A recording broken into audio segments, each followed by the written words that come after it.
بسم اللہ الرحمن الرحیم۔ مانگنے کا حق اس نے تمہیں دیا ہے جب اس نے سورہ آل عمران میں فرما دیا ہے کہ دعا پہاڑوں کو بھی ان کی جگہ سے سرکا سکتی ہے، تو قبولیت کا شک تو بنتا ہی نہیں۔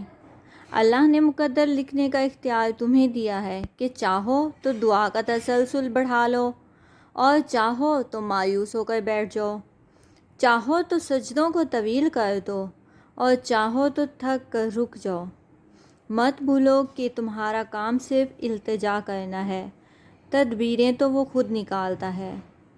اسی لیے اللہ تعالیٰ نے ہمیں تحفے میں ماہ رمضان دیا کہ ہم اس میں اپنی زیادہ سے زیادہ نیکیاں کمائیں، اپنے گناہوں کی مغفرت کریں اور ہم زیادہ سے زیادہ عبادت کریں تاکہ ہم اپنے گناہوں کو معاف فرما سکیں۔ نفل کا ثواب فرض کے برابر کر دیا، فرض کا ثواب 70 گنا بڑھا دیا گیا۔ اگر ہم ایک لفظ پڑھتے ہیں الف لام میم تو ہمیں اس کا 70 گنا زیادہ ثواب ملتا ہے۔ تو کیوں نہ ہم اس موقع سے فائدہ اٹھائیں؟ شاید ہماری زندگی کا ماہ رمضان آخری رمضان ہو، تو کیوں نہ ہم کوشش کریں، کیوں نہ ہم دنیاوی سارے کام چھوڑ کے صرف اللہ تعالیٰ کی طرف رجوع کریں کہ ہم سے جو غلطیاں سرزد ہو گئی ہیں اللہ پاک ان کو معاف فرما دے، اور اللہ پاک اس ماہ رمضان کے صدقے میں ہماری مشکلات آسان کرے۔ آپ سب سے گزارش ہے کہ مل کے دعا آمین کہا کریں، کامنٹس میں آمین کہا کریں کہ اللہ پاک ہم سب کی مشکلات آسان کرے۔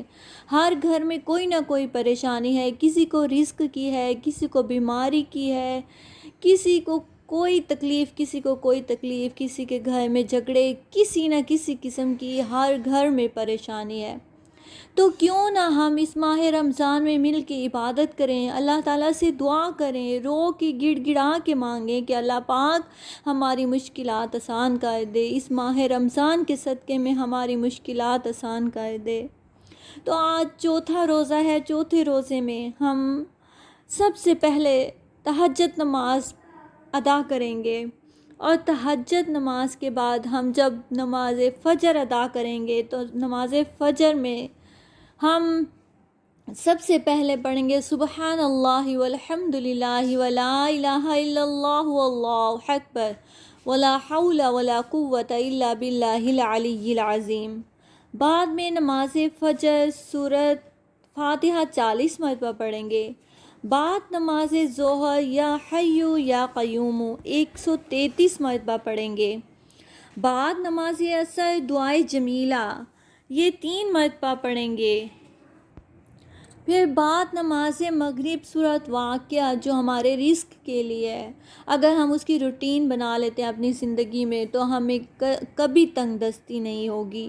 ہم ماہ رمضان میں اس کی عادت ڈالتے ہیں تو انشاءاللہ ہماری بات تا زندگی تک عادت رہے گی۔ ہم کوشش کریں گے انشاءاللہ نماز مغرب کے بعد سورۃ واقعہ پڑھیں گے، اور اس کے بعد سورۃ تین 11 مرتبہ پڑھیں گے، اور پھر بعد نماز عشاء سورۃ مزمل پڑھیں گے 3 مرتبہ، اور دعا مانگیں گے اپنے لیے، سب کے لیے، اور کو اگر ہو سکے تو صلاۃ التسبیح کا اہتمام کریں، ورنہ اللہ پاک ہم سب کو توفیق عطا فرمائے، ہماری عبادت اپنی بارگاہ اقدسی میں قبول و منظور فرمائے، اور ہم سب کی جو مشکلات ہیں یا رب العالمین اپنے حبیب پاک کے صدقے میں ہماری مشکلیں دور کر دے، ہماری مشکلیں آسان فرما دے، ہم سب کے گھروں میں کھلا وسیع حلال رزق عطا فرما دے۔ آمین۔ جزاک اللہ۔